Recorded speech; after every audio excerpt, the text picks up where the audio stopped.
Lideramos el camino de la opinión pública y buscamos que la cultura del debate alcance consensos y soluciones a los problemas de nuestro país.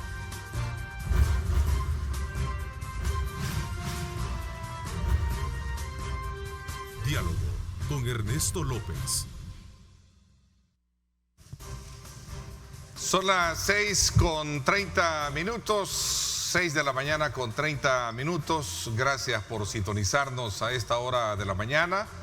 Continuar con nuestra programación acostumbrada y por supuesto desde ya desearles a ustedes un buen arranque de día miércoles, precisamente en el marco de toda esta situación de emergencia que nos embarga a todos y que nos atañe a todos particularmente, para poder estar atentos y sobre todo también para poder cuidarnos. Eso es bien importante.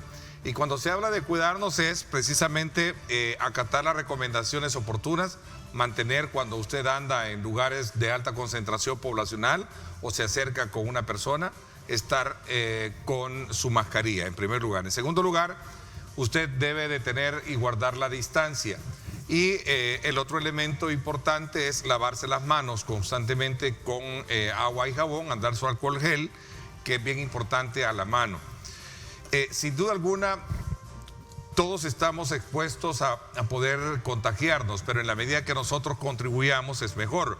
Lo otro es que si usted tiene algún síntoma de gripe, es inmediatamente aislarse, ¿verdad?, de su actividad común, para evitar nuevos contagios y ponerse inmediatamente en supervisión médica. Así es que esas son las recomendaciones que son bien importantes, oportunas tenerlas presentes hoy en medio de esta emergencia COVID-19. Pero también este día, ya lo escuchamos de las autoridades, ingresa a nuestro país el polvo del Sahara, que es una corriente de aire que trae polvo precisamente de otro continente y que nos viene precisamente a afectar a esta zona. Esto puede crear ciertas condiciones de afectación en las gargantas y resfríos, y por lo cual pues es importante también protegerse. Así es que después de saludarlos y darles esas recomendaciones, que es parte de la responsabilidad que el Grupo Megavisión hemos estado haciendo, quiero darle la más cordial bienvenida a nuestro acostumbrado panel de día miércoles, quienes nos acompañan acá precisamente en esta edición especial Nueva Generación. Saludo cordialmente a Leonor Selva. Leonor, bienvenida, gracias por estar con nosotros. Hola, buenos días Ernesto, y buenos días a todos los salvadoreños que nos sintonizan hoy. Muchísimas gracias por estar con nosotros también. Saludo a Isaac Ortega, bienvenido Isaac. Gracias Ernesto, buenos días, y buenos días a todos los salvadoreños que nos están sintonizando desde la comodidad de su casa. Un saludo a todos. Bueno, saludo cordialmente a Tania Pastor también hasta su casa. Gracias por atendernos esta mañana. Tania, buenos días, bienvenida. Buen día Ernesto, buen día Leo, Isaac, un saludo a toda la audiencia de Megavisión. Un placer estar nuevamente acá en diálogo con Ernesto López. Bueno, sin duda alguna vamos a esperar en su momento la incorporación de Henry Flores, que también va a dar aportes importantes a los temas que tenemos identificados para este día. Sala de lo Constitucional aclaró ayer el presidente de la República que la limitación de derechos es únicamente potestad de la Asamblea Legislativa. El presidente, por su parte, insiste en que deben ponderar derechos generales y no de manera particulares. Así es que esta es una nueva, digamos, choque de concepciones y opiniones que vamos a analizarlas esta mañana, y me gustaría comenzar desde luego conociendo sus puntos de vista con relación a esta nueva situación, en la que sin duda alguna la Sala de lo Constitucional pues le aclara al Ejecutivo que no puede devolverle facultades que nunca ha tenido, pues en la Constitución vigente desde 1983, según dicta parte del contenido de esta resolución. El órgano ejecutivo nunca ha tenido facultades para limitar por sí mismo los derechos fundamentales de las personas. Así es que ahí está parte de la discusión que se ha dado hoy en día. Arrancamos contigo, Leonor. Bueno, efectivamente, yo creo que la Sala de lo Constitucional en este caso emite un comunicado que es una aclaración de lo que ya ha venido diciendo en fallos y lo que siempre ha sido, que es que la limitación de derechos fundamentales, o sea, de nuestros derechos más esenciales y más importantes y nuestras libertades individuales más esenciales, siempre se tiene que hacer mediante un estado de excepción, y el estado de excepción es atribución exclusiva de la Asamblea Legislativa. Ahí la diferencia es que esto no significa que la Sala está diciendo al Ejecutivo que no puede hacer nada. o que no puede responder a la pandemia. El Ejecutivo puede responder a la pandemia, pero lo tiene que hacer trabajando en equipo con el mandato de colaborar entre órganos de Estado que le da la misma Constitución. Es decir, el Ejecutivo define que necesita implementar otra vez una cuarentena, pues va y lo solicita a la Asamblea, como lo hizo, y esto también es importante decirlo, como lo hizo más de 3 o 4 veces durante esta cuarentena. Es que hay que decirlo, que durante el primer mes y medio, o 2 meses de la cuarentena, se hacía tal cual debía haber sido, que era que el Ejecutivo iba a la Asamblea, pedía 15 días de estado de excepción, de estado de emergencia, y se le aprobaba. Fue en las últimas 3 semanas que, por los mismos conflictos entre la Asamblea y el Ejecutivo, fue que decidieron ya no trabajar de esa forma. Pero entonces, en ese sentido, yo creo que la sala le aclara, esta es la vía legal. Si usted considera que nuevamente hay que volver a otra cuarentena, hay que volver a un estado donde, para responder a la pandemia, se tienen que volver a limitar derechos fundamentales. Entonces, yo creo que en ese sentido, lejos de crear conflicto, esto busca ordenar y dejar claro cuál es el procedimiento, y lo deja claro para nosotros también, los ciudadanos. Ok, interesante, porque en el centro de todo esto lo que está es la necesidad del presidente, y lo ha dicho de manera muy constante, de poder controlar un poco lo que es el disparo del número de contagios. Sí, hay que analizar que la sala está actuando ahorita como un árbitro en un partido, queriendo normalizar y queriendo mediar de la mejor manera posible, independientemente si hay sectores que dicen que la sala está favoreciendo a la Asamblea. Independientemente de eso, hay algo que importa aún más, que es poder tener la autonomía de cada instituto, de cada órgano, y que se pueda aplicar la ley de la mejor manera posible. No se le puede devolver una facultad a alguien que nunca la ha tenido. Eso ya lo explicó claramente la sala.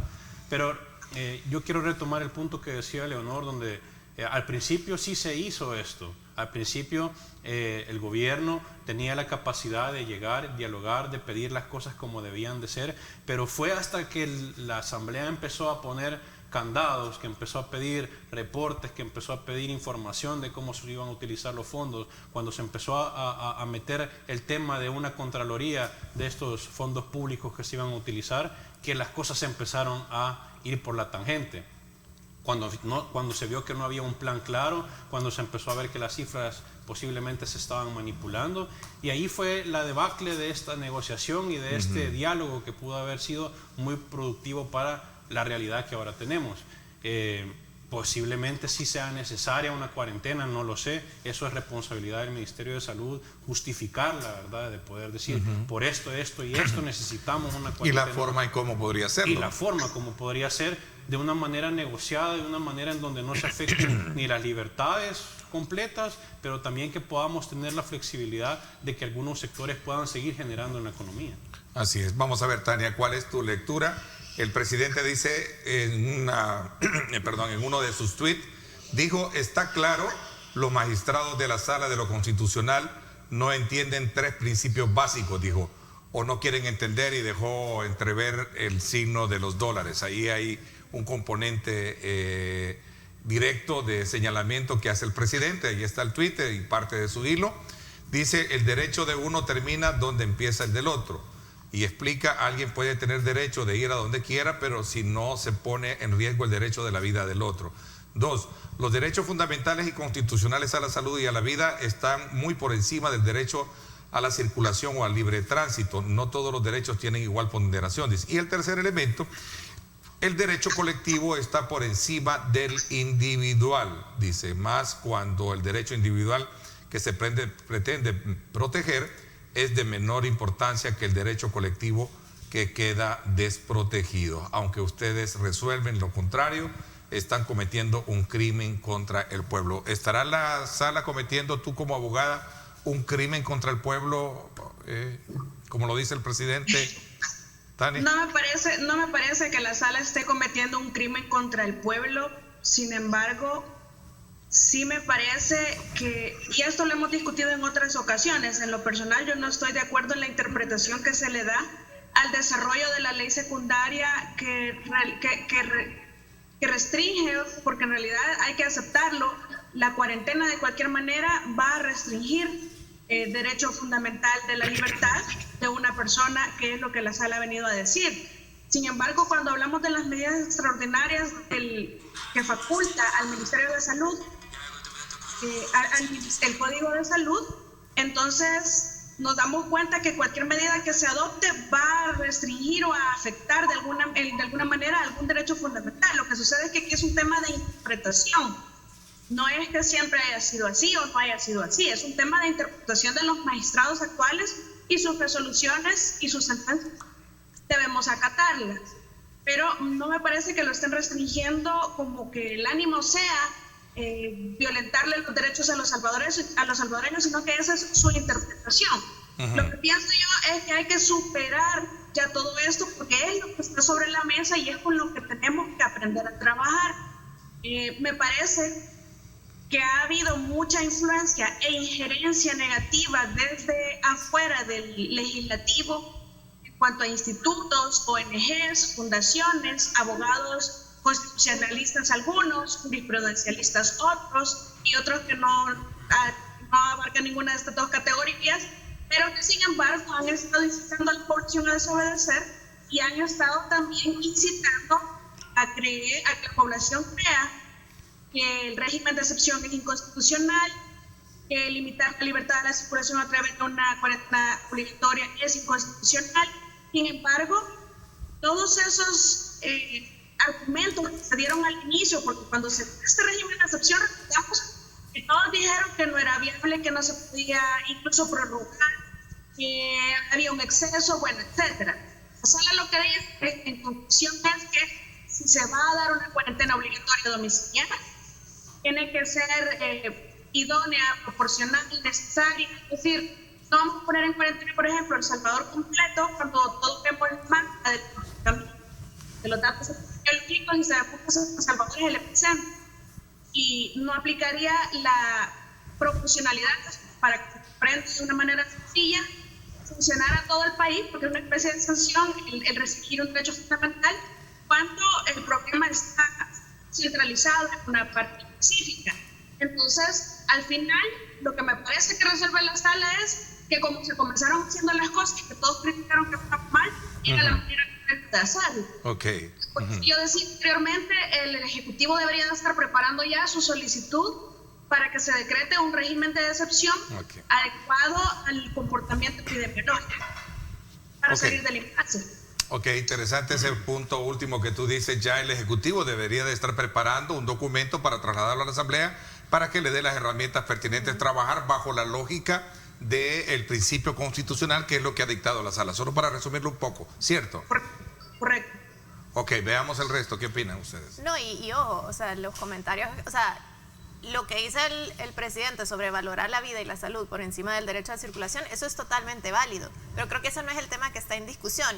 A pesar de que entiendo que hay grupos de interés que puedan estar abogando por eso.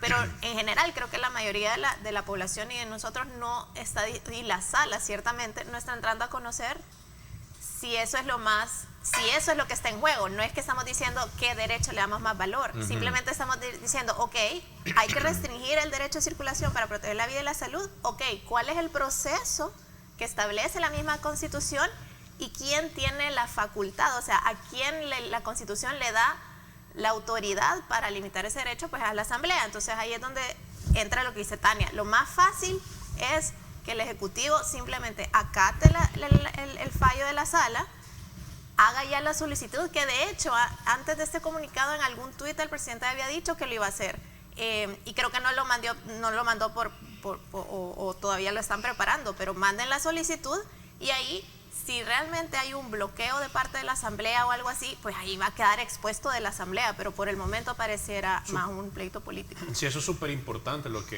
último que mencionaba Tania, y la forma como lo estamos analizando creo que es sumamente positivo, ya que la mejor muestra de que vamos hacia un camino con un buen diálogo es de que se hagan las cosas bien, y que si se hacen bien, pues las cosas van a funcionar. Mira, aquí está el tuit en el cual ya el presidente corresponde, dice mañana, esto lo planteó el 23 de El junio. 23, o sea, mañana haremos el último intento enviando una iniciativa de ley. Si no es aprobada, prácticamente el gobierno quedaría como un simple administrador de hospitales. En ese caso, seremos los mejores administradores de hospitales que podamos ser, dice. Hagan el esfuerzo y cuídense más, nos recomiendan. Pero eso no es así, o sea, yo creo que también la manipulación a través de los medios sociales... El presidente quiere, y lo ha dicho bien claro, para controlar esta pandemia, esta situación de disparo hay que encerrarnos de nuevo, hay que restringir. Lo que no le permite, y es parte del debate, es que él no tiene esa facultad de restringir, sino es a partir de un decreto legislativo que él debería de sancionar, ¿cierto? Exacto. Sí, pero tiene que hablar a la Asamblea Legislativa. Sala. Eso es lo que tiene ¿Es que esto respetar. un síntoma, obviamente, de ese quiebre, digamos, de esos puentes quebrados que tenemos hoy en día? Porque al final eso es lo que está pasando, ¿no? Sí, yo creo que sí Sí, tienen la palabra los tres. Le doy la bienvenida también a Henry, ya está con nosotros. Bienvenido, Henry. Incorpórate y luego das tu punto de vista con relación a este tema que estamos abordando. Sobre lo que están hablando ustedes en este momento, Sí. me parece que es importante atender un punto, y es que tenemos nosotros un círculo vicioso de impunidad que no nos permite avanzar por la burocracia que se da, porque ¿qué sucede cuando se puede llevar, digamos, de parte del Ejecutivo, que ya sucedió, una solicitud de un decreto de estado de emergencia, o para este caso, una solicitud de un decreto que se produzca una ley de régimen de excepción, que ni siquiera entre al conocimiento de la plenaria, de todos los diputados? Eso implicaría, de hecho ya implica actualmente, una desobediencia para la sentencia de la Sala y para sus obligaciones constitucionales de parte de la Asamblea Legislativa. Habría que individualizar qué diputados son los que no están haciendo su trabajo porque no lo quieren hacer, porque eso es un delito. Y como delito lo que corresponde es que la Fiscalía promueva un requerimiento de antejuicio con solicitud de desafuero ante la Asamblea Legislativa contra estos diputados, lo cual, ante todo este trámite burocrático, que luego tiene un bloqueo en la Constitución por el diseño del fuero constitucional, entonces, ¿qué pasa mientras todo este proceso se da con la necesidad del Ejecutivo para darle tratamiento a la pandemia? Ese es el problema medular, que es lo que estamos viviendo y que es lo que yo siempre he reiterado, que la Sala se quedó corta porque la Asamblea Legislativa está defraudando la Constitución cuando se establece que no se quiere reunir por una imposibilidad, pero en realidad es que no se reúne porque no se quiere reunir. ¿Qué pasa mientras le damos trámite a que se está cometiendo un delito? Mientras nosotros como población necesitamos la aplicación de medidas por parte del MinSal. Es decir, no podemos esperar un proceso penal porque la Asamblea no se quiere reunir. Ahí es donde yo no concuerdo con la Sala, que el Ejecutivo no pueda en esos casos específicos decretar un estado de emergencia. Ok, vamos a ver, Henry. Sí, buenos días, Leonor, buenos días, Isaac, buenos días, Bienvenido. Ernesto y Tania y todos los amigos. Mira, yo sí creo que la Sala de la Constitucional no está en este momento del lado de la gente y que está respondiendo a intereses. No sé a qué intereses podrá responder. Lo que yo sí puedo decir es que los diputados de la Asamblea Legislativa sí responden a intereses, y a intereses de sectores económicos, de sectores oscuros, y siendo los magistrados de la Corte Suprema de Justicia electos por los diputados de la Asamblea Legislativa, no dudo que también hayan bloqueos luego que los diputados también estén bloqueando. Habría que preguntar a cuáles intereses están respondiendo en este momento los magistrados de la Corte Suprema de Justicia. Si el hecho que la Sala de lo Constitucional diga que respeta la Constitución y que está del lado de los salvadoreños y que el máximo órgano es eso, la Sala de lo Constitucional, eso no significa de que esté del lado de la gente. Esta Constitución parte de 1983, de la época de los militares, y lo que hicieron en ese momento, 83 fue, ¿verdad? Sí. Y lo que hicieron en ese momento fue remendar una Constitución obsoleta. Habría, desde mi punto de vista, incluso que revisar la Constitución hasta este momento. Ahora, yo sí creo que el presidente y más que todo el gobierno ha perdido las facultades, y no comprendo por qué. En países como Guatemala, la situación, el gobierno ha estado interviniendo. Incluso últimamente se hablaba de un toque de queda. en Guatemala, que es nuestro país vecino. En Alemania, el máximo tribunal constitucional, de igual manera, no tomaba decisiones solo por llevarle la contraria a Merkel, sino que al contrario, muchas resoluciones iban de acuerdo con lo que estaba planteando Merkel. Y hay muchos países que ahora mismo están volviendo a cerrar las actividades porque están priorizando la vida por sobre la muerte.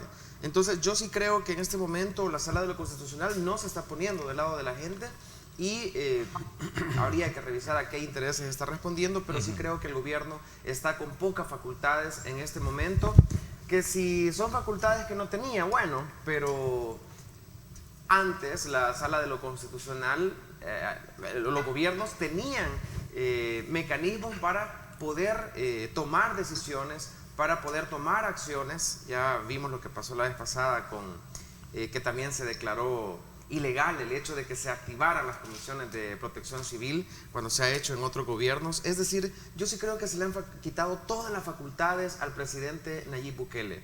El artículo 1 de la Constitución dice que el fin del Estado es la misma vida humana, y aquí lo que debe de privar es el interés colectivo sobre el interés particular. Y lo que estamos viendo es de que siguen habiendo muertes, que los hospitales se están saturando, que ya no hay espacios en las camas, el hospital de San Rafael ya no tiene ninguna posibilidad de seguir atendiendo a personas ingresadas. Es decir, la situación se está empeorando. Entonces yo no comprendo por qué la Sala de lo Constitucional se ha puesto en este caso del lado de lo que inicialmente estaban diciendo los diputados. Ok, ¿qué piensa el resto? ¿Comparten la opinión de Henry? Mira, yo creo que en algún punto, aquí lo digo con mucho respeto, los políticos Claro, tienen por que dejar supuesto. tienen que dejar de hablar de que todos tenemos intereses oscuros, que todos respondemos a, no sabemos a quién, pero a alguien responde. Yo sí creo que si tenés alguna acusación y hay un vínculo ilegal de algún órgano de Estado, lo tenés que decir y lo tenés que decir tal cual, pero porque solo estemos en desacuerdo con una decisión de la Sala, acordémonos que es lo mismo que hacía el FMLN. El FMLN siempre decía que la Sala de lo Constitucional, cuando exigía que se transparentaran los viajes de Funes, cuando lo frenó de usar fondos públicos para fines partidarios, cuando hizo todas esas cosas, el FMLN también decía que habían fines oscuros y que la Sala estaba comprada y que respondía a intereses. La Sala simplemente está marcando la cancha, como decía Isaac, es un árbitro. Eso implica que siempre hay cuando hay un árbitro, el árbitro siempre deja en descontento a una de las partes, pero no significa que es porque está respondiendo a los intereses de otras personas, sino simplemente porque está definiendo cuáles son las reglas. Ahora bien, de nuevo, la Sala tampoco le está diciendo a nadie que el derecho de la vida y el derecho a la salud no es el derecho más importante. Le está diciendo, ok, si vamos a hacer esta cuarentena, vaya a la asamblea y pídalo. Estoy clara que la asamblea es un espacio difícil, pero por ejemplo, de nuevo, el ejercicio que se hizo la vez pasada de que la discusión fuera entre el Ejecutivo y la asamblea, ahí con una cámara 24 horas, es el ejercicio más sano que yo recomendaría en este ambiente altamente polarizado, para que la población entonces defina a quién le da la razón. Pero sí creo que esto de estar diciendo que unos estamos a favor de la muerte y otros están a favor de la vida, es una falacia que no corresponde, ¿verdad? Mira, aquí es innegable que los sectores políticos y sobre todo la Asamblea Legislativa no responde a intereses oscuros. Hay diputados que levanten la mano porque están recibiendo presiones. Sí, pero tú dijiste en la Sala. Sí, pero de nadie es desconocido que los magistrados de la Sala de lo Constitucional, que la Corte de Cuentas, que el Tribunal Supremo Electoral surge a raíz de negociaciones que a veces duran meses, son reparticiones que se dan y por lo tanto esos intereses se ven reflejados a la hora de tomar decisiones. La Sala de lo Constitucional, la Corte de Cuentas, o sea, es a partir de una negociación que viene de la Asamblea Legislativa, de los diputados. Y tú mencionabas... pero entonces tampoco entiendo por qué la Corte de Cuentas, el Ejecutivo cree en la Corte de Cuentas, que también fue electo por la Asamblea, si no, no lo tendría auditando los fondos de todo CIFCO y de toda la inversión pública. O sea, en algún momento sí hay un mecanismo de elección de funcionarios de segundo grado, pero creo que ellos están demostrando en la función si son independientes o si no lo son. Pero, no mira, creo que puedes decir que porque fueron electos por la Asamblea todos son corruptos, porque ya tenemos experiencia de algunos que no lo han sido. Mira, sí, tú mencionabas lo de los árbitros. En un partido de fútbol es cierto, hay un árbitro y no significa que las decisiones del árbitro sean correctas. Y es por eso mismo que se han inventado en esto de los mundiales, ¿cómo se llama? Respetan. ¿Cómo es que se llama cuando hay que revisar ahí en la tecnología, el VAR, ¿verdad? Sí, el VAR. Sí. ¿Por qué? Porque las tenías decisiones... miedo de mencionarlo, el VAR. Porque las decisiones... Sí, hay un árbitro en un partido de fútbol. ¿Y cuántas veces no han pitado penales que no lo son? ¿O han pitado penales... o no han pitado penales que sí lo son? Es decir, el hecho que hay un árbitro no significa que en este caso el árbitro debería estar del lado del pueblo, y la Sala de lo Constitucional como árbitro no está en este momento del lado del pueblo. Le ha dejado, ¿verdad? En algunos momentos la Sala ha tenido que salir a ordenar. Yo no creo Ha tenido que salir a ordenar. Entonces yo sí creo que en este momento hay intereses. Yo no sé qué intereses hay, pero sí la Sala no está en este momento a favor de la gente, a favor de la vida, y ha dejado básicamente a la intemperie lo que está sucediendo acá en nuestro país, más muertos, no hay regulaciones, etc. Yo no creo que la Sala esté tomando una postura de que estamos en contra de la vida y queremos que los salvadoreños se mueran. O sea, yo creo que al contrario, está diciéndole al Ejecutivo: queremos darte herramientas para que puedas salir adelante de esta pandemia, pero hacerlo bien. No es tan difícil de entender eso, ¿o sí? O sea, yo creo que es bien fácil el saber identificar las directrices y las instrucciones que se están dando, pero tampoco va a venir la Sala ni va a venir la Asamblea a hacerle la tarea al Ejecutivo, pues, y para eso ellos aplicaron hace un año para tomar las riendas del país. Ya sabían a lo que venían, ya sabían que tenían que cumplir y hacer cumplir la Constitución, ya sabían que tenían que mediar y dialogar con la Asamblea. El presidente salía ahí diciendo: quieren que dialoguemos y que negociemos con fulano y fulano de tal.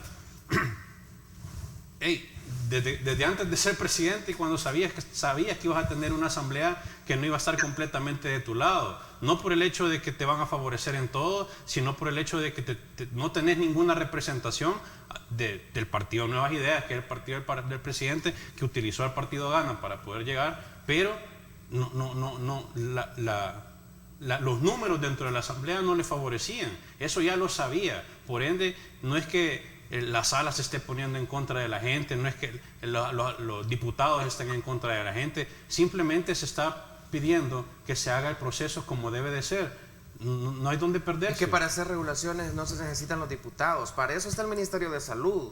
Lo que yo veo es una Sala de la Constitucional invadiendo funciones del Ministerio de Salud, y por eso hay un Código de Salud, y quien regula acá las actuaciones es el Ministerio de Salud. Pero lo que ahora vemos es que la Sala de lo Constitucional y los diputados le han quitado funciones al Ministerio. Pero cuando querés limitar las libertades, ahora la Sala es el Tribunal, es la Asamblea, Supremo, le guste o no le guste. Cuando el gobierno quiere limitar las libertades de circulación, de movilidad, es la Asamblea la que tiene que hacerlo. Eso dice la Sala. Isaac, sobre ese punto que estás diciendo es importante, porque eso es lo que ha establecido la Sala y es lo que hay que cumplir. Yo creo que discutir otras cosas ya es estar atascados en el pasado. Lo que no me parece a mí es que se tenga que negociar en la Asamblea Legislativa los derechos fundamentales de las personas, porque lo que vimos nosotros, por ejemplo, cuando se aprobó la gestión de los primeros $2,000 millones, fue prácticamente la negociación de la vida de las personas a través del tratamiento de la pandemia por parte del Ejecutivo, con el Legislativo, que quería obligar, y que de hecho obligó a que hubiera un gran porcentaje destinado a las alcaldías, lo cual no digo que esté mal, pero era un porcentaje más, o un porcentaje mínimo el que debió haber sido otorgado, y con mayores controles a ambas partes, no solamente al Ejecutivo. Esa negociación de derechos fundamentales no me parece correcta de parte de la Asamblea para poder otorgarle esas armas al Ejecutivo, porque es lo que va a pasar cuando el Ejecutivo llegue con otra solicitud de ley. Van a comenzar a negociar. Vaya, ya salió el tema de los transportistas. Definitivamente la Asamblea va a empezar a negociar con el Ejecutivo nuevamente este tema, y es muy grave. Ahora, el otro punto sobre lo que ustedes están mencionando del árbitro, Qué peligroso, yo creo que eso es lo que nos tiene dudando a muchos cuando nos damos cuenta que todos los actores se reunieron a espaldas de la población. ¿Quién nos dice que en este momento la Asamblea y la Corte Suprema no están reunidas?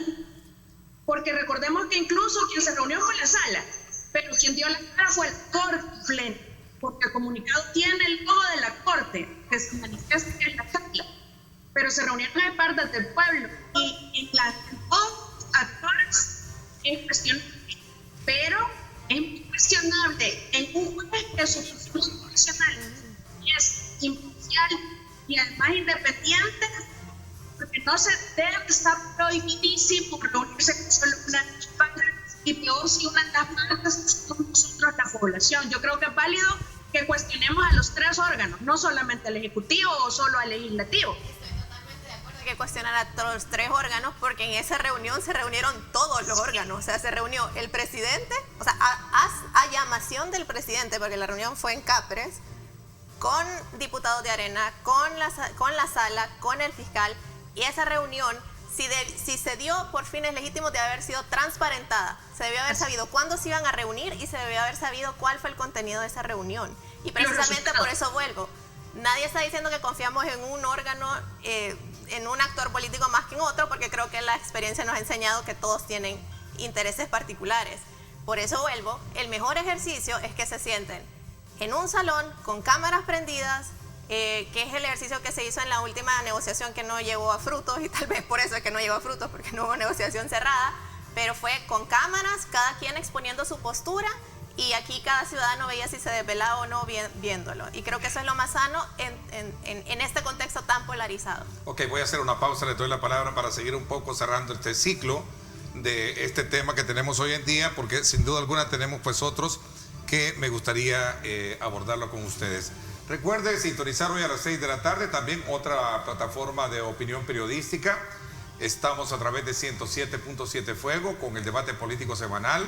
Estarán como siempre ahí Julio Valdivieso, Marvin Aguilar y por supuesto también estará Ronald Umaña. Así es que esto es a las 6 de la tarde, sintonizar en directo con Ernesto López Radio. Recuerde el debate político semanal, estamos en vivo en Facebook también. Acá en Megavisión tenemos una plataforma amplia de participación. Recuerde, hágalo usted utilizando el canon del respeto, cuestionando, criticando, pero sin insultos y sin ofensas.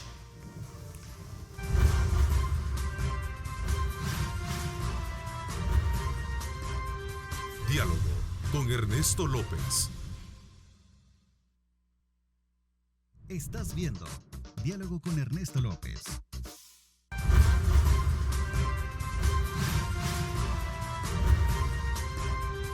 Diálogo con Ernesto López. Bueno, gracias nuevamente por estar con nosotros. Continuamos en esta edición especial del día miércoles y el debate político semanal, ¿verdad? Nueva generación, en la cual estamos desde luego con Henry Flores, Leonor Selva, Isaac Ortega y por supuesto también Tania Pastor. Así es que desde ya bienvenidos a ustedes con la participación muy activa. Nos encanta que nos envíen sus comentarios, sus preguntas. Recuerden, háganlo con el debido respeto, ¿verdad? Para poder comprender que esta es una plataforma de opinión periodística donde podemos recoger una diversidad de pensamientos y puntos de vista que a lo mejor vienen a ayudarnos a enriquecer mejor el tema. A ver, había quedado todavía en la parte concluyente de este tema. Esta semana debería de definirse entonces ya si realmente este documento que se envía va acorde a lo que está estableciendo la Sala de lo Constitucional, ¿cierto? Tienen la palabra los cuatro, tomen el tiempo prudencial de 1 minuto máximo, préstense la palabra si alguien la está también solicitando. Me parece que es una oportunidad de oro, Ernesto, para que la democracia y el diálogo vuelvan a florecer en vista de las necesidades de la población. Creo que es la última oportunidad para este último trecho, ¿verdad?, que hay de la carrera, para que ambas partes se puedan sentar a ver qué es lo mejor para el país. No qué es lo mejor para un partido político de cara a las elecciones del 2021, no qué es lo mejor para un político para su imagen, no lo que es mejor para el Ejecutivo para seguir con esta controversia de que queremos ir en contra del sistema, porque eso es lo que a la gente le gusta, porque queremos seguir sembrando odio y rencor hacia la Asamblea Legislativa, porque queremos llegar a tener mayoría en el 2021. Yo creo que es la oportunidad para poder crear una negociación y un acuerdo de país, que ya lo he dicho muchas veces en este escenario, donde debemos de empezar a pensar de que el país, hay un El Salvador después de la pandemia, donde las condiciones económicas, las condiciones sociales no van a ser iguales. No podemos solamente pensar en restringir ahorita ciertas libertades y pensar en reactivar la economía ya para allá, sino que tenemos que crear un plan para mediano, largo plazo, porque la situación va a seguir así. El virus ahí va a estar, pero tenemos que aprender a vivir con eso. Aprendamos a vivir con eso, pero también creo que es importante examinar con puntualidad las intenciones que busca esta situación. Mira, es decir, si no hay fuerza coercitiva, no vas a detener mucho a la gente, ¿no? Sí, a veces lamentablemente a eso tenemos que llegar, Tania, ¿o no? Pero la discusión usa hoy en día el cinturón de seguridad por su vida y no por la multa. Hasta que nuestro buen amigo Julio Valdivieso lo implementó ¿verdad? Y se metió a pura fuerza de ley. Mira, yo sí creo que la Sala de lo Constitucional, pues sabemos, es el máximo órgano de justicia, pero yo sí lo siento parcializado y no lo estoy sintiendo del lado de la gente. Aquí el presidente de la República, él no está en campaña electoral. Sí, medio le entendí yo eso. No. El presidente no está en campaña electoral. No está pidiendo el voto, pero prácticamente sí está, está ahí desmeritizando todo lo que se hace. Que la cuarentena a quien más le afecta es al gobierno. Lo que pasa es que el presidente quiere que la gente no se muera. Y te explico por qué. Fíjate que para los paquetes agrícolas ya había un montaje para hacer la entrega de los paquetes agrícolas a nivel nacional. Y de repente el presidente dijo, se paraliza. Bueno, muchos agricultores incluso se molestaron porque tuvieron que esperar que no se le entregaran los paquetes agrícolas. Pero el presidente lo hizo porque en ese momento, sí, los paquetes agrícolas eran importantes, pero era más importante la vida de la gente. Igual, en este momento hay elecciones internas, no solamente en Nuevas Ideas, sino en otros partidos políticos. En la teoría, a Nuevas Ideas le beneficia de que hayan elecciones internas, pero el presidente está diciendo que se cierre, que haya cuarentena, lo que significa que incluso podrían suspenderse esas elecciones. Es decir, el presidente no está en campaña electoral, él lo que está viendo es de que no haya más muertos, salvaguardar la vida. Entonces, yo sí creo que los diputados, porque en este caso, más que la Sala de lo Constitucional, son los diputados los que tienen la llave, ahí sí estamos de acuerdo, tienen la llave para buscarle una solución que esté del lado de la gente a este problema. Entonces, la Sala de lo Constitucional lo que ha hecho es lavarse las manos y no, pues que sean los diputados los que decidan, pero ya sabemos que los diputados tienen intereses ocultos, tienen intereses oscuros. En ese sentido, yo sí recomendaría a los diputados de la Asamblea Legislativa que se pongan del lado de la gente. Ayer había un empresario aquí por la zona de Santa Tecla, en Merliot, que falleció, no digo el nombre por respeto, pero se hizo muy famoso, y este empresario fue uno de los que más anduvo con el pito ahorita con esto de las manifestaciones de la cuarentena, y se murió hace 3 días. Igual en la Asamblea Legislativa hay casos de diputados que han muerto. Es decir, vemos la muerte enfrente y parece que no va a haber nada, como que viene un carro, te va a arrollar y te le pones enfrente o sea, así estoy viendo yo a los diputados y a algunos políticos de este país. Yo sí creo que debe de haber conciencia de que se necesita restringir un poco, porque ya vemos, ahorita toda la gente lo está respetando, por más que se diga que va a morir, y la gente dice, no, prefiero morir. Es decir, se necesita una conciencia y se necesita restricción. Quiero ver, insisto y recalco, el tema de la restricción es competencia de la Asamblea con facultades para el Ejecutivo. Y por eso yo decía que los diputados son los que más deben de resolver este problema. A mí me parece que sobre lo que está diciendo Henry, yo reconozco que los 3 postulados que hace el presidente son definitivamente correctos. Mi derecho termina cuando comienza el del otro. Si yo estoy contagiada, yo estoy abusando de mi derecho a la libertad de circulación. Si yo salgo y expongo al resto de la población a contagiarse y probablemente a morirse. 2, el derecho a la vida. Yo creo que nadie discute que es el principal a reconocer en cualquier estado. De hecho, nuestra constitución es personalista. Esa constitución que, en mi opinión, nació defectuosa. No podemos defender algo que nace defectuoso, necesita reformas. Y en tercer lugar, el interés público prima sobre el interés privado, artículo 246 de la Constitución. Lo que sucede es que la sala es su obligación velar por la constitucionalidad. Entonces, la sala se decanta por la fuerza normativa de la Constitución. Su interpretación, en mi opinión, es errada porque me parece que la vida como derecho fundamental debe de ser un límite a la interpretación, porque la interpretación en su sentido más evolutivo no nos está sirviendo para tratar la pandemia, pero es mi opinión personal, la que se respeta es la de la sala. Y dos, yo creo que tenemos que entender a estas alturas que no hay acto ni decisión que no sea político de parte de algún funcionario público. Así como tenemos que entender que la pandemia vino para quedarse y que tenemos que aprender a convivir con ella, previendo el peor de los escenarios, que esto va para muchísimos años, de la misma manera tenemos que entender que campaña hacen siempre y de forma permanente todos los funcionarios, muchísimo más si ya están en elecciones internas y si las elecciones son el otro año. Es una realidad que no podemos negar y no hay un solo funcionario en este país que no se aproveche de alguna situación o que se quede exento de aprovechar, no digamos con mala intención, pero se usa todo lo que sucede para sacar de alguna manera ventaja política. Es decir, todos los actos son políticos, tienen fines políticos y aquí claramente ya estamos en época electoral. Creo que no debemos negarlo, eso es un hecho porque es una realidad. Yo creo que eso sí no lo tenemos que negar todos. Ok. Bien, ahorita estoy viendo que la comisionada presidencial, Carolina Recinos, acaba de anunciar que el presidente va a presentar una iniciativa, nuevamente dice para que permita ordenar la movilización. Me imagino que es otra restricción de circulación, porque ya dijo que el país necesita otra vez una cuarentena. O sea, de nuevo, esto me parece que es el mecanismo correcto. El Ejecutivo tiene que presentar la solicitud y ojo, otra de las cosas menos sonadas de la sentencia de la sala, pero que tiene razón, es que esa solicitud tiene que ir acompañada, y también la respuesta de la Asamblea tiene que ir acompañada por una justificación, que creo que es el otro elemento que genera ruido.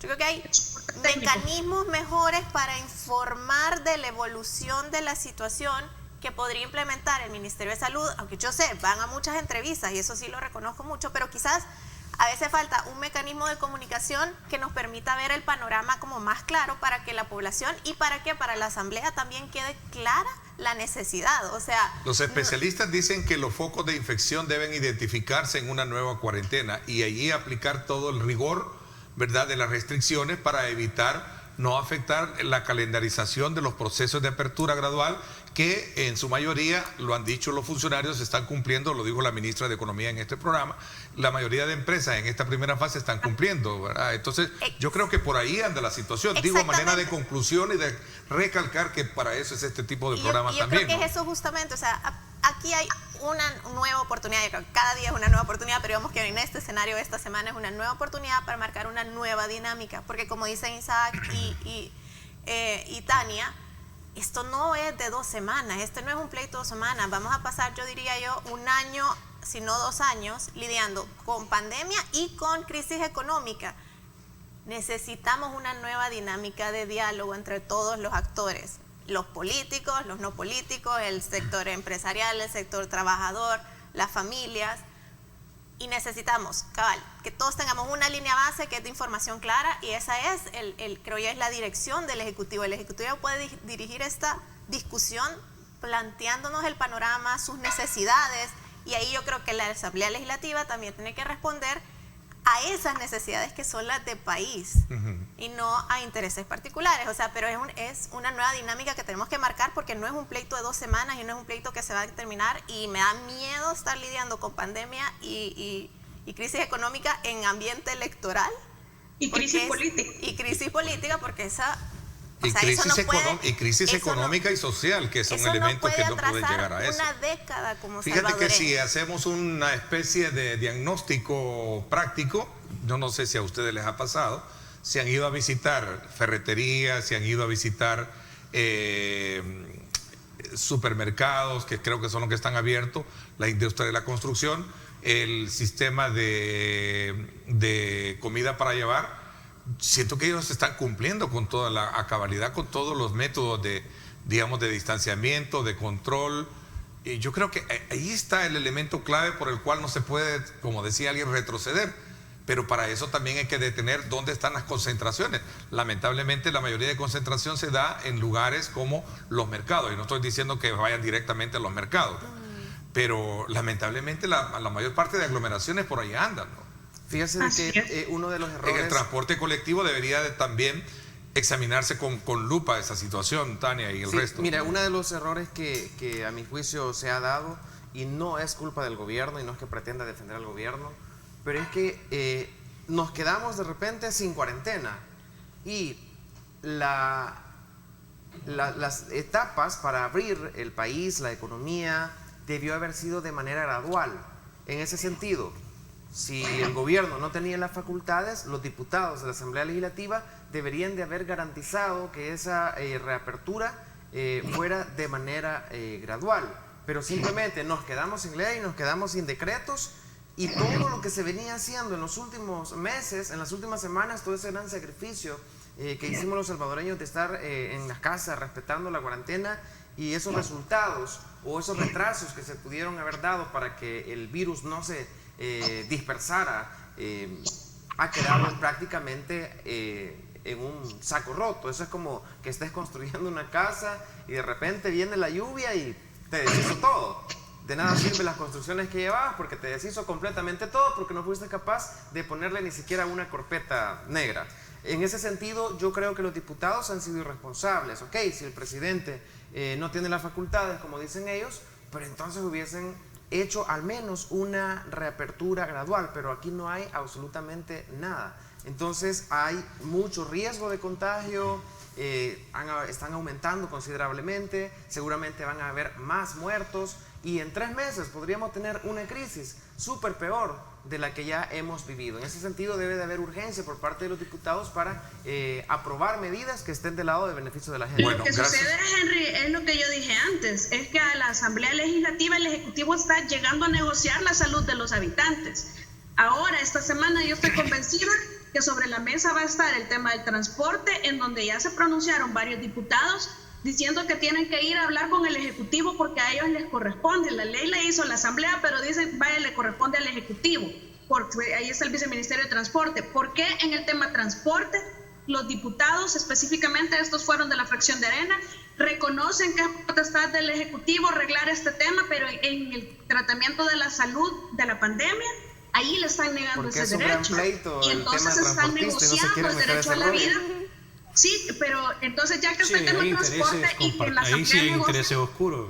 hay que ir a negociar la salud de los habitantes contra el claro interés que tienen algunos grupos partidarios del transporte, porque de hecho ese fue el punto de quiebre en por qué no se dio la ley que del 6 de junio o que después del 15 de junio, precisamente porque decía la Asamblea Legislativa, es que la ley es en un 90% idéntico a lo que vino a pedir el Ejecutivo, pero ese por ciento que no fue aprobado era un por ciento medular. Era precisamente el tema del transporte, que es uno de los factores de contagio más altos en el mundo. Entonces no era un porcentaje que por ser mínimo era menos importante, quizás era más importante que el cuerpo entero de la ley. Y ese tema va a volver a salir y ese es el quiebre donde no se ponen de acuerdo porque quieren iniciar el transporte. Y si ahora vamos a que ya se acabó la prórroga de una ley que viene desde el 2008 vigente, porque nació por cuestiones de que el tema del costo del gas estaba muy alto y para el caso del diésel, en este momento no está así. A ver, Tania, pero... Quieren que se les pague el subsidio. Tania, un subsidio de transporte que no han dado, ¿sí? Ok, Tania, pero entiendo de que a raíz de no contarse con ningún tipo desde el punto de vista de lo que la Asamblea tiene, el transporte colectivo debería de estar funcionando. No opera precisamente por la restricción que da la autoridad competente, que es el BMT, que dice que no salgan. Y esto tiene que ver mucho por el tema de la concesión de ruta, que ellos tienen la facultad de líneas, perdón, que ellos son los que tienen la facultad de quitar y a quien sancione una disposición administrativa. Entiendo. Correcto. Pero vaya, ahora tenemos el doble problema de transporte porque son puntos de contagio máximo y porque ya se anunció la prórroga y no están dispuestos ellos a cumplir con los requisitos de poner GPS, de contratar seguro de AFP y pagar seguro de social para los empleados, en llevar un conteo de las cantidades de personas que llevan, en el seguro obligatorio para daños a terceros. Pero ese es otro punto. Yo me refiero al tema de la circulación, o sea... En todo caso, la circulación no se da precisamente porque la autoridad competente, que es Obras Públicas, BMT, no les autoriza salir a operar. ¿Pero qué piden ellos para operar? Un 200% de subsidio, además de poderle subir el costo al pasaje. Bajo Entonces, los términos ¿cómo del van a distanciamiento social que deben de llevar en las unidades, ¿cierto? Sí, Se cortó. No, te escuchamos. Pero yo no lo escuché a usted, Ernesto. No, decía de que precisamente ponen como que dice requisito, o solicitan ese requisito, porque obviamente el distanciamiento social van a tener que aplicarlo, pues, ¿verdad? O sea, los buses no podrán ir llenos, tienen que ir con cierta cantidad de personas. Sí, correcto. Mi punto es que precisamente ese razonamiento tiene que aplicarse absolutamente todo que tenga que ver con el tratamiento de la pandemia, no solamente al transporte. Entonces, ¿por qué los diputados le reconocen esa facultad al Ejecutivo, pero no se la reconocen en términos generales al tratamiento de la pandemia? Porque quien está a cargo por ley es el Ejecutivo a través del MinSal. Entonces, a lo que va a ir el Ejecutivo es a negociar nuevamente derechos fundamentales de las personas para que el Legislativo le pueda brindar las herramientas legales que le tiene que brindar por obligación constitucional. Todo esto se da en el marco de la apertura del Hospital El Salvador, que es la readecuación que ha tenido las instalaciones del Centro Internacional de Ferias y Convenciones Cisco, y vamos a hablar esto en el contexto también de otros acontecimientos que han surgido, que llevaron precisamente incluso al presidente de la República a separar a uno de sus funcionarios en vista de cuestionamientos relacionados con poca transparencia en el manejo y compra de insumos médicos. Ese y otros que se conocen también ahí. Vamos a hablar de ese tema tal y como lo hemos planteado. Vámonos a la pausa y regresamos con más.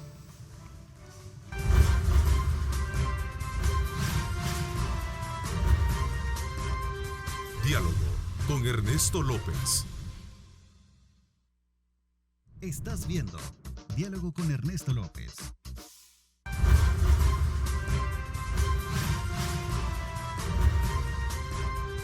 Diálogo con Ernesto López.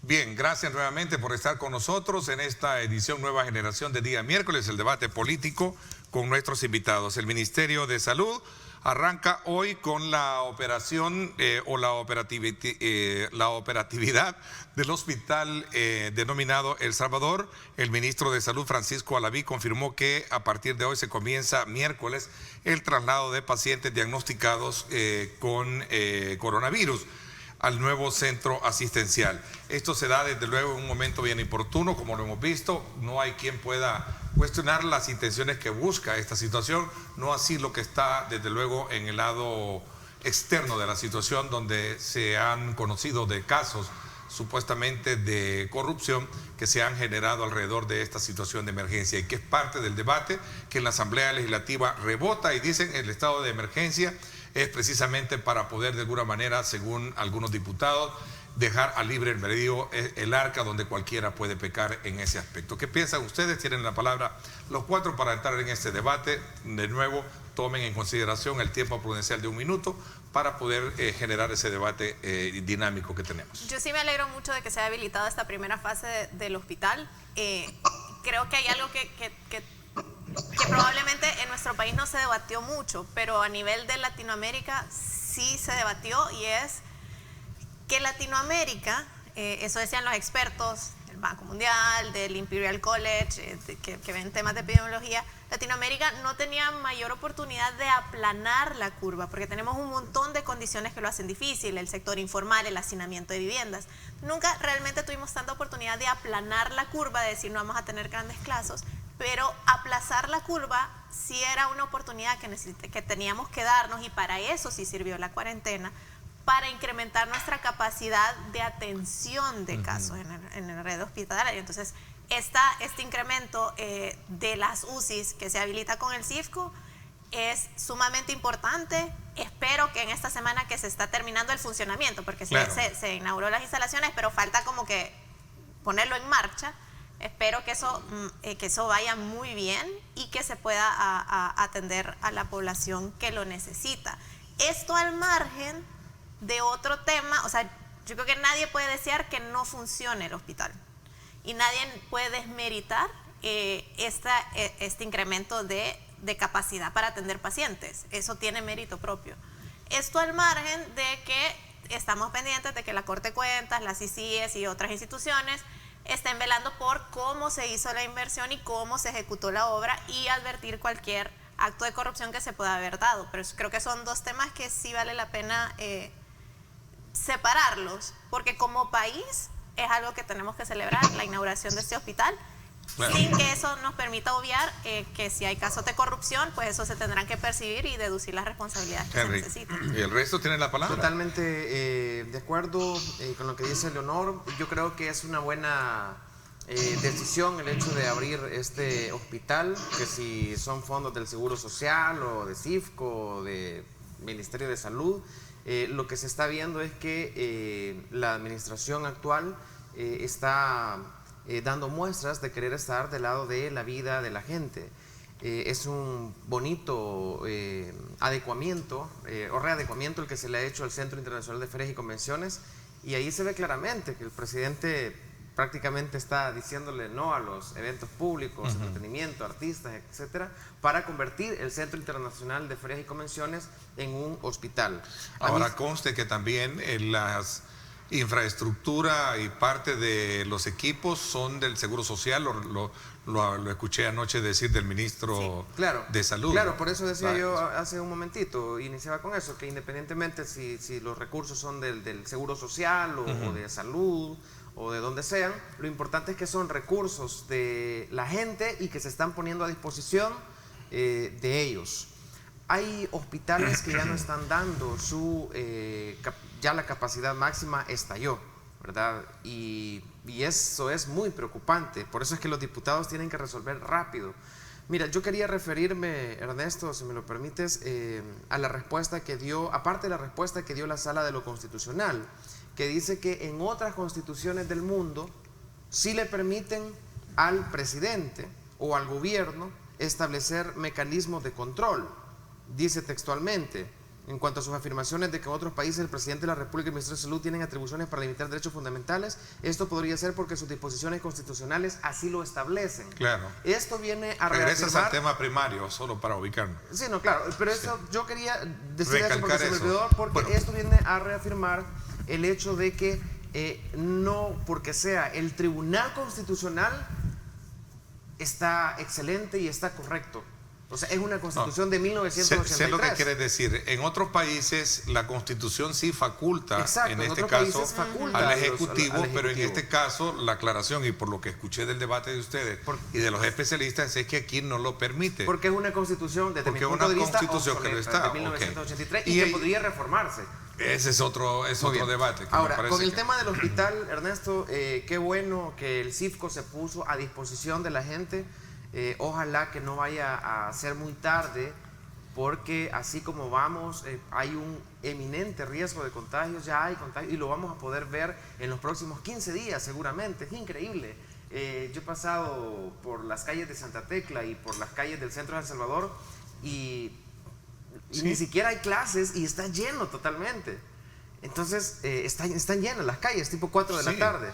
Por eso son los lugares que de alguna manera los especialistas dicen hay que identificar y focalizar dónde se puede implementar restricciones como lo que tú estás mencionando. Y qué lástima que incluso las alcaldías municipales tampoco tienen, ¿verdad? No tienen facultades, porque si se les diera facultades, pues yo creo que sí, no sé. No tiene, si le han quitado las facultades al gobierno para restringir, mucho menos a las alcaldías. En teoría son autónomas, en teoría, ¿verdad? Pero recordemos que las alcaldías también pueden ampararse en este tema de protección civil, pero si se lo limitaron al gobierno, o sea, también se lo van a limitar a las alcaldías. Pero ahí hay que hacer la aclaratoria. En realidad ahí es donde el Ministerio de Salud sí puede trabajar en concordancia con las alcaldías. Pero el Ministerio de Salud, por el Código de Salud, sí puede hacer cercos sanitarios. O sea, ahí, de nuevo, lo que la sala dijo es, no, mire, usted alcaldía no puede inventarse un cerco sanitario. Sí. Ahí sí hay un Código de Salud que dice que el Ministerio de Salud sí puede decir, hay un cerco sanitario en focos específicos, o sea, como en territorios Pero específicos. si le han quitado las facultades al Ministerio de Salud. No, esa no se la han quitado. O sea, yo entiendo que es un tema complejo, pero esa no se la han quitado. No puede decir todo el territorio, ya no se puede movilizar. O sea, eso no lo puede hacer. Sí. Pero sí todavía puede establecer cercos sanitarios como el que se puso en Metapán, por ejemplo. Por zona sí se puede hacer. Eso sí lo habilita la ley secundaria. En el caso que se pudiera hacer, sería bueno que los alcaldes, ya que al gobierno lo están bloqueando, al menos que a los alcaldes se les permitiera, y ojalá que lo hagan, que puedan ellos establecer sus cercos sanitarios. Y estoy hablando de las principales alcaldías del país, San Miguel, San Salvador, Santa Tecla, Santa Ana, pudiesen de repente ellos hacer sus cercos sanitarios mientras los diputados se les ronca aprobar una ley que pueda empezar a salvar vidas. Hacen en coordinación con Protección Civil.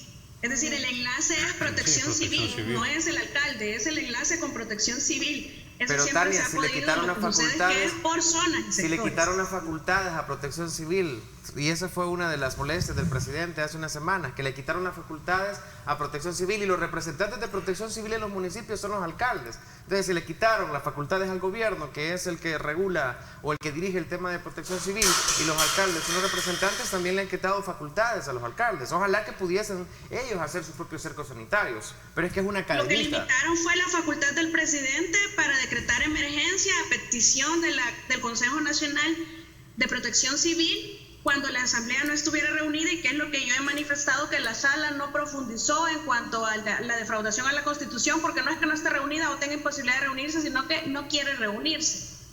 Eso es lo que la sala en realidad sí ha suprimido cuando la ley lo establece, en mi opinión, claramente.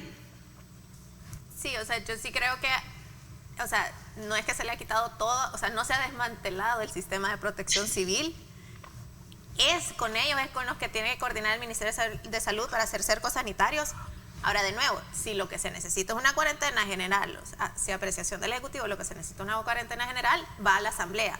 Si hay un foco de contagio en un municipio específico, ahí sí el Ministerio de Salud puede actuar en coordinación con la alcaldía, porque la alcaldía no se lo puede inventar solo porque no es el experto en salud, precisamente, y coordinar a través de Protección Civil un cerco sanitario específico. Creo que también hay cosas, como lo que decía Ernesto, a ver, no significa que tenemos que soltar las riendas porque no hay una cuarentena general. O sea, a mí sí me parece bastante inteligente eso. El transporte público es un sector económico regulado.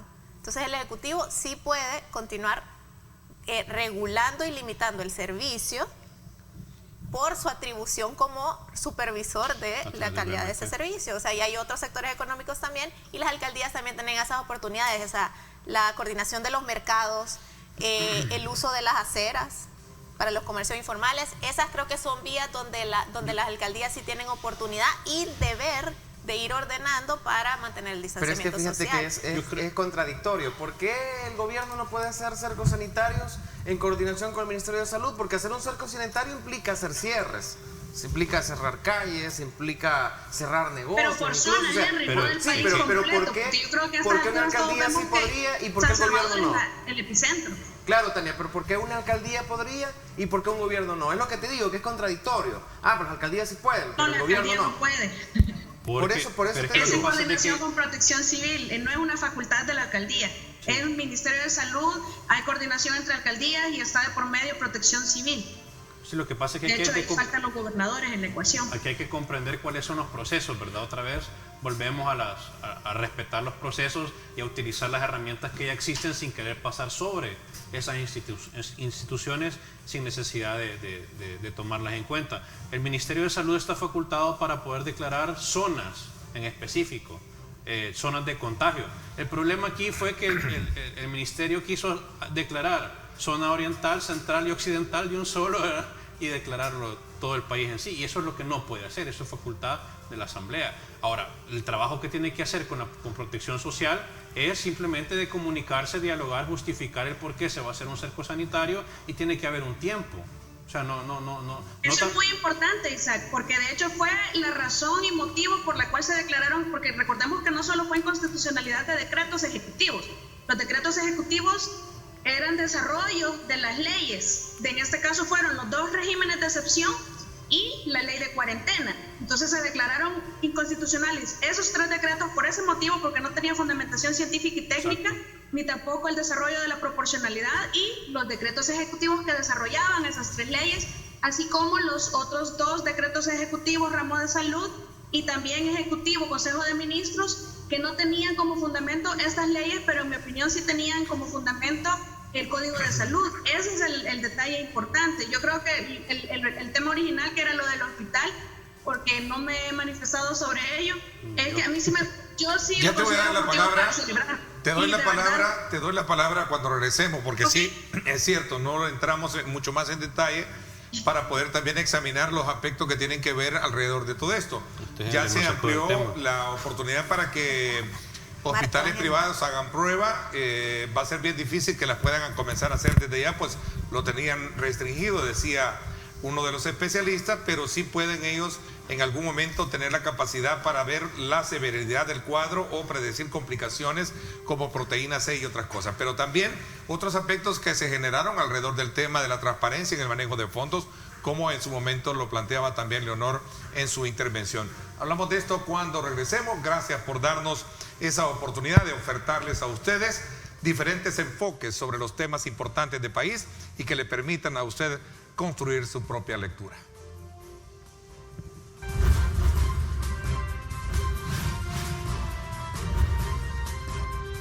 Diálogo con Ernesto López.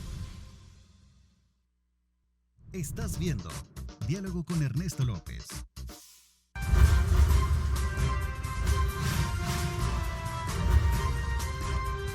Diálogo con Ernesto López. Gracias nuevamente por estar con nosotros. Sí, Tania, ahora sí entramos un poco a examinar 2 aspectos elementales: lo bueno, lo positivo, la instalación y la readecuación de este nuevo hospital, pero por otro lado también en el contexto de una serie de cuestionamientos en las que se ha puesto en tela de juicio el tema de la transparencia en el manejo de algunas compras dentro del Ministerio de Salud. Definitivamente lo positivo, el hospital, yo siempre consideré que iba a venir en el momento más indicado. Siempre he considerado, mi filosofía de vida es que tenemos que prepararnos para lo peor esperando lo mejor, y en este caso tenemos que creer que el virus vino para quedarse, no 7 meses ni 1 año, sino que hasta que haya vacuna, que puede ser como en 1 año o 2, puede ser en 5 también. Me parece que la idea del hospital siempre fue, bueno, ya lo hablamos el miércoles pasado, y que en buena hora ya está lista, por lo menos la primera fase. Como punto negativo, definitivamente hemos tenido históricamente en El Salvador casos de corrupción en momentos de emergencia. Lo hemos vivido con los partidos que estuvieron al frente durante los últimos 30 años, y este gobierno que no tiene partido, pero sin ánimo de hacer una condena previa que mediáticamente ya existe. Lastimosamente en el país tenemos a condenar mediáticamente. Hay que reconocer que han salido por lo menos a la luz 3 casos. Ya se pronunció la CICIES, ya se pronunció la FGR, incluso el mismo presidente de la República, ya hablábamos el lunes, que Nuevas Ideas expulsara al señor Aguilar de las elecciones. Sí me parecía un exceso, porque no fue condenado y vencido en juicio.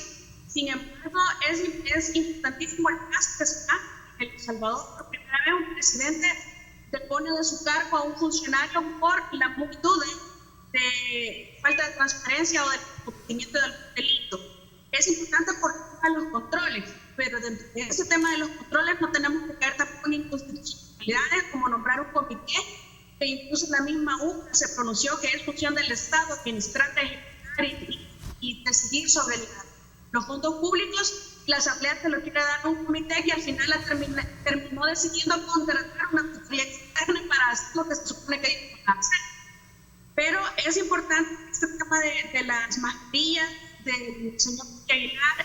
Ahí también salió hace 2 días un cuestionamiento del viceministro de Ingresos, de Hacienda, y un tercer caso que es un poco más pequeña la cantidad, no recuerdo ahora mismo, pero es siempre dentro de salud, y también se hablaba incluso antes desde el MAL. Es decir, hay que tener filtros desde el interior del Ejecutivo, no esperar a que venga a decir algo si es la Fiscalía General de la República. Creo que algo está fallando, eso se da por mostrar la corrupción, pero es importante estar atento porque no hemos en un momento de pandemia en donde tenemos muchos salvadoreños muriendo, venga gente a aprovecharse de esta manera de nuestro dinero que es escaso y que históricamente ha sido mal utilizado, y que vengan a lucrarse de una forma tan sucia. En caso de ser cierto, lo repudio absolutamente, y como población yo creo que todos tenemos que estudiar y estar siempre vigilantes. Ok, Tania, vamos a mejorar un poco e invitarte siempre a la parte de la velocidad del internet, de podernos adaptar, hablar con mucha pausa para podernos adaptar. Perdón un poco para el comentario. A ver, ¿qué piensan ustedes de estos casos que se han generado?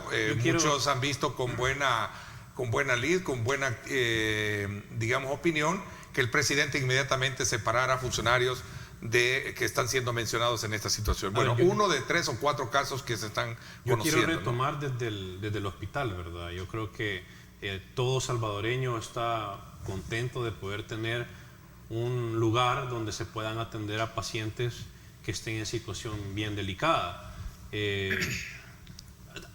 Ya quitando eso, todo lo que está alrededor del hospital, pues ya son temas que hay que profundizar más adelante, y que son las instituciones correspondientes las que tienen que averiguar cómo se han administrado esos fondos para poder construir el hospital. Yo escuchaba en la cadena que el día siguiente iba a estar habilitado ya, pero ya pasaron más de 72 horas y no hay ningún paciente. Sí, pero hoy se comienzan a hacer los traslados ya de pacientes. Todo este tipo de cosas son las que a mí en lo personal me hace un poco de bulla, y que por eso me genera mucha desconfianza. Pero sí estoy de acuerdo de que es necesario. La red de hospitales está sumamente desgastada, incluso en el presupuesto general de la Nación se le había quitado recursos a una cantidad de hospitales increíble para poder manejar sus necesidades. Ahora con la pandemia pues se ha querido revitalizar eso, y es importante que después, como decía Tania en su momento, se vea cómo se ha utilizado este dinero, que es lo que todos los salvadoreños queremos saber, cómo se utilizan los fondos públicos para las cosas que se están haciendo, las compras.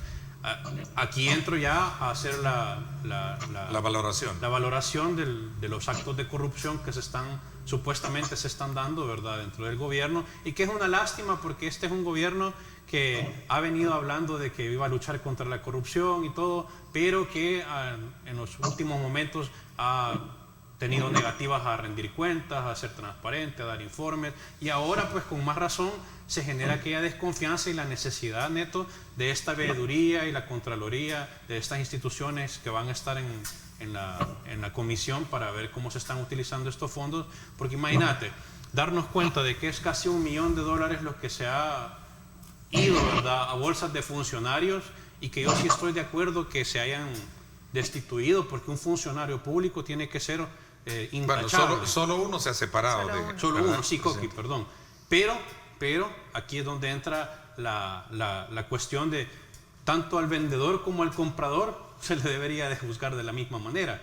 Perdón, la palabra no es juzgar, sino valorar de la misma manera, porque no creo que la persona que compró no se haya dado cuenta que el vendedor era... Anoche en el programa de Nacho Castillo, Nacho lo emplazó y le dijo de que si él se sentía responsable de eso, y si conocía, él dijo, será el presidente a través de la instancia pertinente que la investigación va a decir realmente qué lo ha pasado. Esa es la opinión del ministro. Lo que te quiero decir es que hemos venido luchando contra la corrupción, donde ya estamos cansados de esto, y lo más ideal hubiera sido apartarlo del cargo mientras se resuelve, porque se genera la duda, la desconfianza, pero creo yo que ya destituir a 2 ministros de salud en un periodo ya sería muy complicado.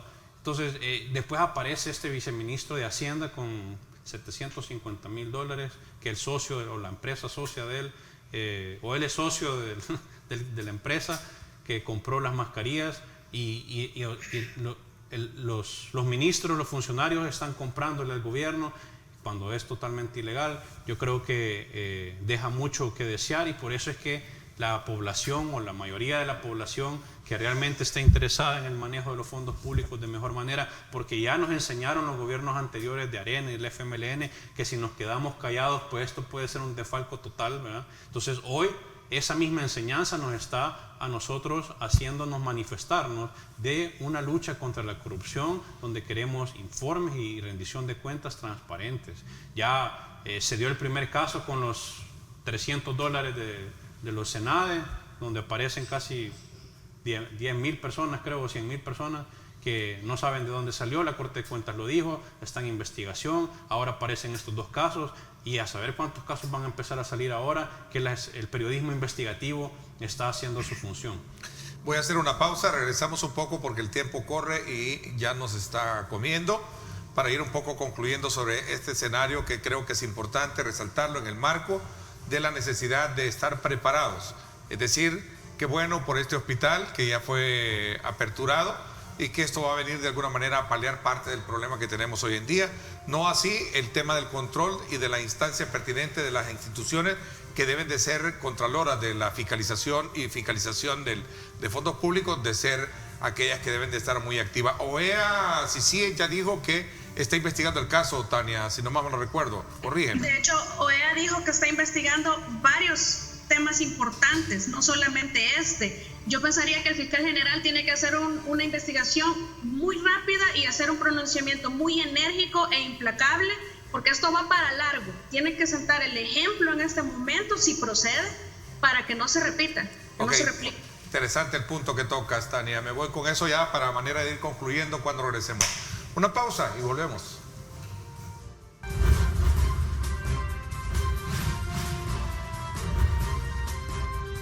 Diálogo con Ernesto López. Estás viendo Diálogo con Ernesto López.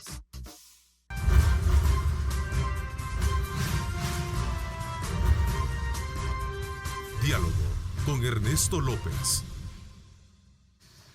Bueno, gracias nuevamente por estar con nosotros. Es importante un periodismo investigativo e imparcial.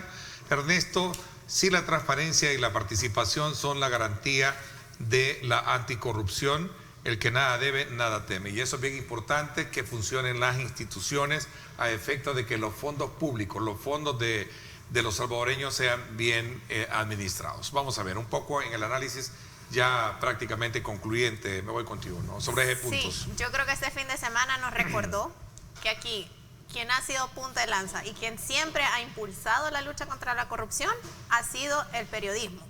O sea, todos los grandes casos de corrupción primero han sido revelados por el periodismo y después las instituciones se activan, a veces bastante obligadas, y creo que en este caso no ha sido la excepción. O sea, a mí me sorprende mucho que una Corte de Cuentas y una CCS metidos ahí donde se supone que todas las transacciones están sujetas a auditoría no habían advertido hasta la fecha ninguno de estos casos. En ese sentido, creo que lo primero que hay que decir es que hay que darles como ciudadanos el valor al periodismo, y como gobierno hay que darle la apertura al periodismo, porque al final son los que nos ayudan, auditándonos nos ayudan. Entonces, en segundo lugar, creo que eso vuelve a remarcar la importancia de que no se suspendan el acceso a la información pública con ningún decreto. Creo que no se justifica y no debería estar suspendido, y esto es evidencia de que no debe suspenderse y que el ciudadano tiene derecho a estar pidiendo, sobre todo los documentos que tengan que ver con estos usos extraordinarios. Sin duda alguna es importante la labor de Contraloría que se hace y que se puede hacer. Sin embargo, el presidente de la República, Nayib Bukele, ha estado dando muestras de hacer lo que es correcto. Pero inmediatamente él se paró al funcionario. Muestra de eso es que él pues tomó las decisiones y que no esperó a que incluso hubiera una resolución, que al final van a ser las resoluciones judiciales o las investigaciones las que verificarán y darán luz si un acto es de corrupción o no. Hay que esperar esas investigaciones, pero en el caso del presidente no esperó eso, sino que él está tomando cartas en el asunto, y no dudo que seguirá haciendo con cada una de las actuaciones que pudiesen salir en su momento. Él está haciendo las cosas de manera correcta y eso es lo que yo estoy viendo. Él mismo incluso le dio crédito en una publicación que hizo en Twitter de que a raíz de lo que se había visto en medios de comunicación, lo que significa que está escuchando y leyendo lo que ahí se dice para tomar decisiones. Yo creo que es importante ese mensaje que ha dado el presidente Nayib Bukele de hacer lo que es correcto. Por lo demás, yo creo que es necesario que el aspecto la administración pública, el tema de los recursos, por supuesto que debe de transparentarse, y ahí está la Corte de Cuentas y la Comisión Internacional, la CICIES, la OEA, trabajando junto al gobierno para ver todo este manejo que se está dando, y yo no dudo que en su momento, recordemos que son millones de dólares los que se van a manejar, no se tienen todos, pero son 3.000 millones de dólares los que aprobó la Asamblea, 1.000 que no han llegado todavía, ¿verdad? Sí. Entonces vienen también los 600 millones de dólares que entiendo no se les han entregado a las alcaldías, ¿verdad? Va a haber que hacer contraloría también para las alcaldías, porque aquí las municipalidades tienen autonomía, y muchas veces se olvida que ahí hay muchos casos de corrupción. Entonces va a haber que controlar esa situación. Yo creo que vivimos en un mundo modernizado donde la tecnología, los medios de comunicación son muy importantes, pero también quiero recalcar el hecho de que el presidente ha dado muestras de hacer lo que es correcto y ha tomado decisiones, y no dudo que lo va a seguir haciendo si en algún momento tuviera que tomar cartas en el asunto. Sí, definitivamente el llamado es nuevamente a ambos órganos del Estado, ¿verdad?, de poder llegar a acuerdos constructivos de país donde se ponga en prioridad una meta para los ciudadanos, más que todo de preservar la salud y de salvar empleos, ¿verdad? Porque realmente ya la Cámara de Comercio ya decía que casi el 45% de los microempresarios o el sector formal no se iba a poder levantar, para poder llegar a consensos que de verdad fructifiquen. Y realmente espero que esta comisión que se está desarrollando para la veeduría de los fondos públicos, esta vez sí puedan ser tomadas en cuenta y que puedan realmente tener incidencia dentro de las decisiones o las recomendaciones de cómo invertir el dinero público. Ojalá que no estemos en tiempos electorales con la crisis política, crisis económica y crisis de salud, porque esto se va a volver un caos. Yo creo que es momento para que todos los sectores, tanto partidos políticos como gobierno y las municipalidades, dejen al lado por un momento esto y que se enfoquen en crear condiciones para los ciudadanos. Ok, Tania, ¿cuál es tu lectura? Me parece que ya para cerrar el mensaje sería que si no se ponen de acuerdo nuevamente, me parece que el hacer una ley integral como lo intentó hacer a través del decreto 661 la Asamblea Legislativa, si no se ponen de acuerdo, expulsar aquel tema en el que no acuerden y lo determinen por un decreto independiente, pero que no afecten una totalidad de temas porque no lograron ponerse de acuerdo en uno, porque el 661 regulaba parados, regulaba cuarentena, regulaba además la reapertura económica y reaperturaba plazos judiciales, y son cosas todas distintas que está bien que estén en una sola ley, pero si no se ponen de acuerdo en una, que no afecten todas por esa razón, porque en este caso van a llegar seguramente con una solicitud de decreto de emergencia, van a llegar con una solicitud de régimen de excepción, van a llegar con una solicitud de continuación de la reapertura económica, con una solicitud de suspensión de plazos, que si no se logran poner de acuerdo en un tema, que no afecten a los demás por esa razón. Ese sería mi mensaje hacia ambos órganos de Estado. Ok, el tiempo se nos fue.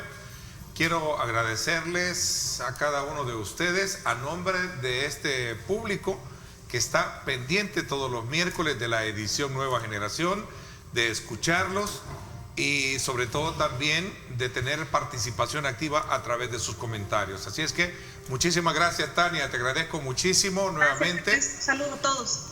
Gracias, Isaac, gracias Leonor, y gracias también a ti, Henry. Desde luego, cada uno plantea sus valoraciones de acuerdo a el conocimiento y la experticia que tiene de la información que surge. Por nuestra parte, desde luego, como siempre, ofertándole los diferentes ángulos y puntos de vista de los temas que aquí se abordan. Gracias, los espero en radio hoy a las 6 con otro debate político. No se lo pierda por 107.7 Fuego, estación del Grupo Radial Megavisión. Gracias, pásenla bien y como siempre recuerden lo más importante, amar a Dios sobre todas las cosas.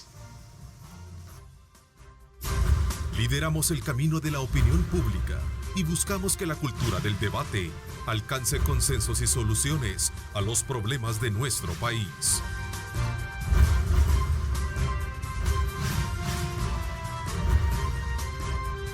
Diálogo con Ernesto López.